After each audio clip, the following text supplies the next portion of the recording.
నాకు 11 సంవత్సరాల అబ్బాయి ఉన్నాడు అధ్యక్ష ఇంట్లో. సో బ్రహ్మని వాడిని బాగా ట్రైనింగ్ ఇచ్చి ఫోన్కి టాబ్లెట్కి దూరం పెట్టి బుక్స్కి చదువుతాం అలవాటు చేసిన అధ్యక్ష. మా వాడికి ఒక పుస్తకం ఇస్తే ఒక రోజులో చదివేస్తాడు అధ్యక్ష. నాకు అలవాట్లేదు అధ్యక్ష. నేను చదవలేను, చాలా ఇబ్బంది పడతాను అధ్యక్ష. ఒక బుక్ పూర్తి చేయాలంటే నాకు మినిమం 1.5 months పడుతుంది అధ్యక్ష. సో రీడింగ్ అనేది ఎంత ఇంపార్టెంటో నేను చూశాను అధ్యక్ష. క్రియేటివిటీ ఎంత వస్తుందనే దానికి నాకు ఒక ఐడియా ఉంది అధ్యక్ష. ఎందుకంటే creative thought process, critical analytical thinking, vocabulary ఇదంతా రీడింగ్ ద్వారా వస్తుంది అధ్యక్ష.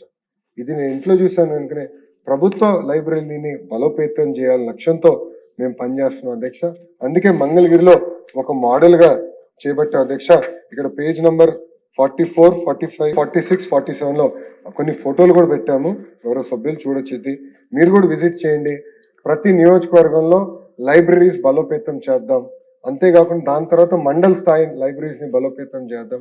దెన్ నియోజకవర్గానికి వెళ్దాం. అక్కడ కాంపిటేటివ్ ఎగ్జామ్స్ కావాల్సిన పుస్తకాలు ఇవన్నీ కూడా స్టాండర్డైజ్ చేశాం. ఆ పుస్తకాలు కూడా ప్రభుత్వమే అందిస్తుందని గౌరవ సభ్యులు కూడా నేను తెలియజేస్తున్నాను అధ్యక్ష. ఇంతేకాకుండా అమరావతిలో ఒక సెంట్రల్ లైబ్రరీ ఏర్పాటు చేస్తామని గతంలోనే చెప్తాం జరిగింది అధ్యక్ష. దానికోసం ఒక డిజైన్ కాంపిటీషన్ కూడా నిర్వహించాం.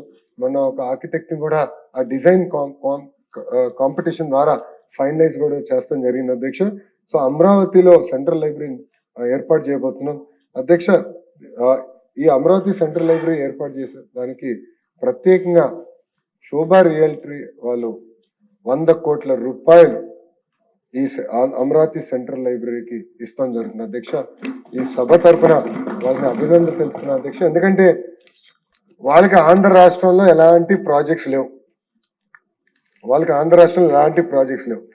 కానీ గౌరవ ముఖ్యమంత్రి గారి పైన ఉన్న గౌరవంతో ఎస్ ఆయనకి డబ్బులు ఇస్తే సరిగా వినియోగిస్తాడు, మా పేరు కూడా తరతరాలుగా నిలబడుతున్న లక్ష్యంతో వాళ్ళు ఇష్టం జరుగుతుంది అధ్యక్ష.